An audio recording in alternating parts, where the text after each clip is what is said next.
മലയാളികളുടെ സ്വകാര്യ അഹങ്കാരമായ നിത്യവിസ്മയ ഭാവനാദം നിലച്ചിട്ട് ഒരാണ്ട്. മഴ പെയ്യുന്ന പോലെ നമ്മുടെ മനസ്സിലേക്ക് ഒഴുകിയെത്തിയതായിരുന്നു പി ജയചന്ദ്രൻ്റെ പാട്ടുകൾ. വേദനയിലും പ്രണയത്തിലും ആത്മാവിൻ്റെ ആഴങ്ങളിൽ തൊടുന്ന ഒരു സാന്നിധ്യം പോലെ മലയാളികളുടെ സ്വകാര്യ അഹങ്കാരം തന്നെയായിരുന്നു അദ്ദേഹം.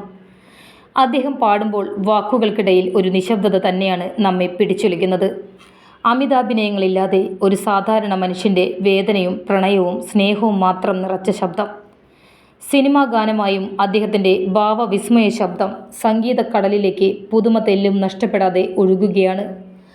6 പതിറ്റാണ്ട് കൊണ്ട് അദ്ദേഹം പാടിയ പാട്ടുകൾ ഇപ്പോഴും ജനഹൃദയങ്ങളിൽ നിറഞ്ഞു നിൽക്കുന്നു. അർബുദബാധിതനായി ചികിത്സയിലായിരുന്ന അദ്ദേഹം 2025 ജനുവരി 9 അദ്ദേഹം വിട പറഞ്ഞത്. 16,000-ലധികം ഗാനങ്ങൾ പാടി മികച്ച ഗായകനുള്ള സംസ്ഥാന പുരസ്കാരം 5 തവണയും ദേശീയ പുരസ്കാരം 1 തവണയും ജെസ്സി ഡാനിയൽ പുരസ്കാരവും അദ്ദേഹത്തെ തേടിയെത്തി. മലയാളികളുടെ എക്കാലത്തെയും പ്രിയ ഗാനമായ മഞ്ഞലയിൽ മുങ്ങിത്തോർത്തി എന്ന പ്രണയഗാനങ്ങൾക്ക് തൻ്റേതായ ഭാവസൗന്ദര്യം പകർന്നതോടെ പി ജയചന്ദ്രൻ മലയാളികളുടെ പ്രിയ ഭാവഗായകനായി മാറി.